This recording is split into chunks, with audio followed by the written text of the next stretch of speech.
आप लोग इस सीरीज़ के वीडियोस को लाइक कर दिया करिए और शेयर करा करिए, इससे मुझे काफ़ी ज़्यादा मोटिवेशन और वीडियोज़ में बना कर दूँगा। शानदार क्वेश्चंस कंसेप्चुअल होगा और एक क्वेश्चन करके आप बतरे बाकी से क्वेश्चंस कर पाएंगे, जैसे मैंने बाकी वीडियोज़ में दिया है आपको। तो आज आपके सामने एक टिपिकल क्वेश्चन है किसका, simple interest and compound interest का। एक सवाल कर लिया तो चांसेस ज़्यादा है आप बहुत सारे एग्ज़ाम्स के सवाल कर लेंगे, इंक्लूडिंग आरआरबी जेईई और आरआरबी के बाकी एग्ज़ाम्स जो है। तो यहाँ पर हम अभी जो बात करने वाले हैं, थोड़े से कुछ फार्मूलाज़ की बात करूँगा। कुछ फार्मूलाज़ आपको याद हैं और कुछ फार्मूलाज़ आपको पता ही नहीं होगा। इसका गारंटी मेरा है आपके लिए, मतलब आपको मैं इसे गारंटी देता हूँ, आप समझना, पता लगेगा अभी। मेरा सबसे बड़ा अभी लेटेस्ट इनोवेशन या फिर फाइंडिंग बोलोगे, ये पेन जो यूज़ कर रहा हूँ काफ़ी टाइम से ना, मैं थोड़ा सा परेशान था इतने मोटे वाले पेन से। मेरा उंगलियाँ बहुत मोटा नहीं है, तो ऐसा लगता है मेरा फिंगर बना ही है भाई लिखने के लिए। तो मैं हमेशा थोड़ा सा पतला पेन प्रेफर करता हूँ। तो आज अभी इनोवेशन क्या है मेरा, मैं अभी बाय लकीली बोलते हो इस लिखो पिको पेन को ऐसे कर दिया, चल गया। मैंने भाई फिर लिख के देखा, चला, फिर मैंने देखा थोड़ा स्मूथनेस कि कहीं आप गड़बड़ ना हो जाए, तो बढ़िया चल रहा है। तो ये मेरा सबसे बड़ा इनोवेशन था कि आपको कोई स्टाइलस खरीदने की ज़रूरत नहीं है, इसमें ये वाला चल रहा है। ठीक है, अब क्यों चल रहा है, क्या चल रहा है, बात करेंगे, फिलहाल तो चल रहा है भैया। तो हमारे पास क्या आ गया, फॉर्मूला आ गया आपका पहला। हमें पता है सिंपल इंटरेस्ट क्या होता है, P मतलब प्रिंसिपल अमाउंट, R मतलब रेट ऑफ इंटरेस्ट, T/100। ये फॉर्मूला हमें पता है। सेकेंड फॉर्मूला हमारे को पता है, ये फॉर्मूला रिवीजन कर लीजिए। Compound interest is equal to क्या होता है, ऐसा नहीं होता है। इंटरेस्ट के बाद जो अमाउंट होता है, amount is equal to principal, जो हमारा अमाउंट है, 1 + R/100 whole to the power n। इस n का मतलब क्या है, नंबर ऑफ ईयर्स है, कितने साल की बातें हो रही है वो चीज़ें है। अब ये फॉर्मूला तभी काम आता है इसमें कंपाउंड में, जब हमारा इंटरेस्ट लग रहा है, ईयरली इंटरेस्ट है, हर साल इंटरेस्ट है, मतलब 7% हो, 5% हो, ईयरली है, तब ये इंटरेस्ट लग रहा है। इसी में हमारे पास दो फॉर्मूला आता है। और अगर मान लो हाफ ईयरली आपका कंपाउंडिंग हो, मतलब इंटरेस्ट हमारे को मिले हाफ ईयरली, तो हमारा अमाउंट का फॉर्मूला क्या हो जाएगा, टोटल अमाउंट का फॉर्मूला P ×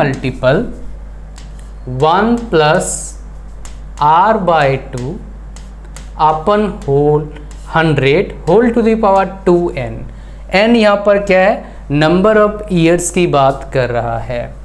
सिमिलर तरीके से यहाँ पर बोले कि भैया अब थोड़ा सा और चलते हैं, क्वार्टरली अगर हमारा हो, अगर हमारा इंटरेस्ट मिल रहा है हमें क्वार्टरली, तो क्या होगा आपका formula, amount, total amount including interest, P × 1 + R/4 whole to the नीचे 100 whole to the power 4n। n once again क्या हो गया आपका, नंबर ऑफ ईयर्स। अब अगर अमाउंट का ये फॉर्मूला है तो ये क्या हो गया, कंपाउंड इंटरेस्ट प्लस अमाउंट का प्लस प्रिंसिपल अमाउंट का फॉर्मूला ये है। तो इससे अगर हम P माइनस कर दें, इससे अगर हम -P कर दें तो हमारा क्या आ जाएगा, कंपाउंड इंटरेस्ट आ जाएगा। समझ पा रहे हो क्या बोल रहा हूँ मैं, समझ गए होंगे, सिंपल सा फॉर्मूला है। ओके, नेक्स्ट अब आते हैं थोड़े से शॉर्ट ट्रिक जो यहाँ पर हम यूज़ करेंगे। ये शॉर्ट ट्रिक भी दो मेरे पास है फिलहाल, जो मैं आपके साथ शेयर करूँगा, और 2-3 है, बट ये शॉर्ट ट्रिक बड़ा काम का है, एग्ज़ाम में सवाल इससे रिलेटेड आते हैं, इसलिए आपको बता रहा हूँ। जब हमें बोला है इंटरेस्ट 2 ईयर्स की बोल रहा है, 2 ईयर्स का इंटरेस्ट की बात कर रहा है, तो compound interest minus simple interest, compound interest ज़्यादा होता है सिंपल इंटरेस्ट से। बैंक में कौन से इंटरेस्ट मिलते हैं भाई, कंपाउंड इंटरेस्ट मिलते हैं, इज इक्वल टू क्या होता है, P × R/100 का होल स्क्वायर। ये हो गया 2 साल का अगर हमारे को निकालना है कंपाउंड इंटरेस्ट और सिंपल इंटरेस्ट का डिफरेंस। चलो आगे बढ़ते हैं और एक 3 इयर्स में क्या शॉर्टकट यूज करेंगे भैया ये बताइए। What will use for 3 years. So 3 years में हम यूज करते हैं simple interest compound interest minus simple interest is equal to P R by 100 का whole square 300 plus R by 100। ये हम फॉर्मूला यूज करते हैं जब हमारा क्या होता है 3 साल का हमारे पास क्या होता है आपका क्या होता है भाई साहब 3 इयर्स का हमारे को टाइम है और उधर कंपाउंडिंग हो रहा है और सिंपल इंटरेस्ट हो रहा है, तब इस यहाँ पर इस तरह का केस लगता है। तो आरआरबी जेईई में ये वाला फॉर्मूला का यूज़ हुआ है लास्ट टाइम अगर क्वेश्चन को टाइम से निकालना है।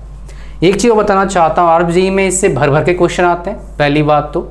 दूसरी बात क्या है क्वेश्चंस यहाँ से आते हैं अगर आपको शॉर्ट ट्रिक नहीं पता है तो इसमें सवाल आप पहले अटेम्प्ट मत करना, लास्ट में अटेम्प्ट करना, या फिर शॉर्ट ट्रिक नहीं लग रहा है तो पहले अटेम्प्ट मत करो, उसको रिव्यू पे डाल दो, लास्ट में अटेम्प्ट करना। क्यों? टाइम बहुत लेता है भाई ये सब सवाल। आ जाओ इसको शॉर्ट ट्रिक से यूज करेंगे हम। तो हमारे पास क्या बोला है ऑन अ सर्टेन सम। सम कितना मेरे को पता नहीं, सम मतलब क्या है प्रिंसिपल अमाउंट की बात कर रहा है। The compound interest for 2 years is 309 309 रुपया है एंड सिंपल इंटरेस्ट इज 300 रुपया। Find the rate of interest per annum कितना होगा हमारे को निकालना है। ठीक है जी।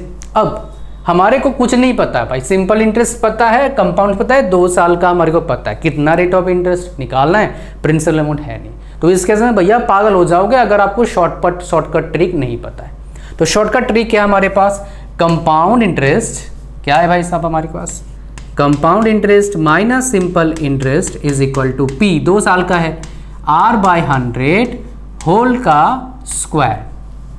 कहानी समझ में आ रहा है? दोनों का डिफरेंस क्या आ जाएगा 309 माइनस 300। अच्छा और एक बात बता रहा हूँ और एक ट्रिक ले लो, जब भी सवाल सॉल्व करते हुए स्टार्टिंग में नवा है तब फॉर्मूला लिखा करो, याद हो जाएगा। लेकिन जैसे फॉर्मूला सारे आपके दिमाग में मुंह जबानी हो जाता है फॉर्मूला लिखना बंद कर दो, डायरेक्टली सॉल्व करो, मतलब ये स्टेप को खा जाओ। C I minus S I 309 माइनस 300 9 आ गया is equal to P R का स्क्वायर। यहां पर क्या आ जाएगा भाई साहब 10,000 आ गया। ये पहला हमारे पास आ गया।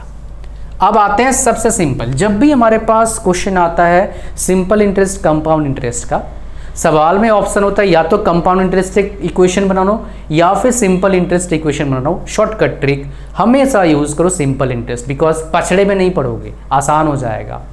तो हमारे को पता है simple interest is equal to क्या होता है, इज इक्वल टू क्या होता है पी आर टी अपन क्या होता है 100 होता है। अब सिंपल इंटरेस्ट हमारे पास क्या है 300 है is equal to P R 200। अब 2 मतलब क्या टी टाइम पीरियड की बात कर रहा है यहाँ पर। अब दोनों इक्वेशन को अच्छे से देखो, क्या करोगे भैया दिमाग लगाओ, सिंपल।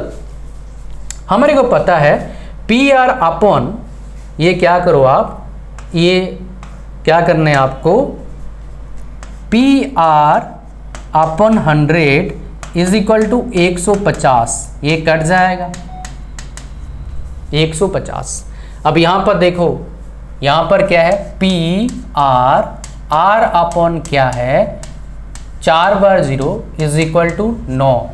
अब पी आर अपॉन 100 को ले लेंगे तो क्या आ गया 150 multiple R upon 100 is equal to 9। कोई दिक्कत यहाँ तक नहीं होना चाहिए, दिक्कत आपको यहाँ तक कोई प्रॉब्लम तो नहीं है भाई। यहाँ पर P R up 100 is equal to 150, R upon 100 is equal to 9। तो हमारे को क्या निकालना है भैया रेट ऑफ इंटरेस्ट निकालना है। तो r इज इक्वल टू क्या आ गया 9 इंटू 100 डिविजन क्या आ गया 150। ये कट गया 3 5 15 3 3 9 5 दूनी 10 6% हमारा आंसर आ गया। जब आप डायरेक्टली इसको यूज करोगे विद इन 30 to 40 सेकेंड्स आपका क्वेश्चन निकल जाएगा, और इतने में ही निकालना पड़ेगा सवाल का क्वेश्चन, नहीं तो बनेगा नहीं बात आपका। तो इस तरीके से क्या करते हैं, सिंपल इंटरेस्ट और कंपाउंड इंटरेस्ट का कमाल। और एक चीज़ कमाल आपने देख लिया, हैंडराइटिंग चेंज हो गया मेरा, जैसे ही मैंने जो शेप था, साइज था पेन का चेंज कर लिया। इससे क्या समझ में आता है आपको, शेप और साइज पर फर्क पड़ता है। तो if you want to improve my dear your handwriting, different different pens का यूज़ करो, देखो किस में आपका हाथ फिट बैठता है और उसी पेन का यूज़ करना। By using same method my dear I have improved my handwriting. और if you have good handwriting my dear and you are writing properly on the answer sheet of the examination, if it is a conventional examination like university examination or UPSC, you will get better marks। इतना था इस video में, thank you very much, मिलते हैं next video में। Course mock test बहुत जल्दी, बहुत ज़रूरी है देना, उसका लिंक इस वीडियो को डिस्क्रिप्शन में। मॉक टेस्ट फ्री चाहते हो, कोर्स के साथ मिलेगा। कोर्स मतलब वीडियो कोर्स, जिसमें कंसेप्ट सब कुछ बता रखा मैंने, उसका लिंक इस वीडियो को डिस्क्रिप्शन, जाओ जरूर एनरोल करिए और अपने प्रिपरेशन को और ज़बरदस्त करिए, ताकि आप अपने CVT 1 का प्रिपरेशन में दावेदार हो सको। Thank you, God bless you all.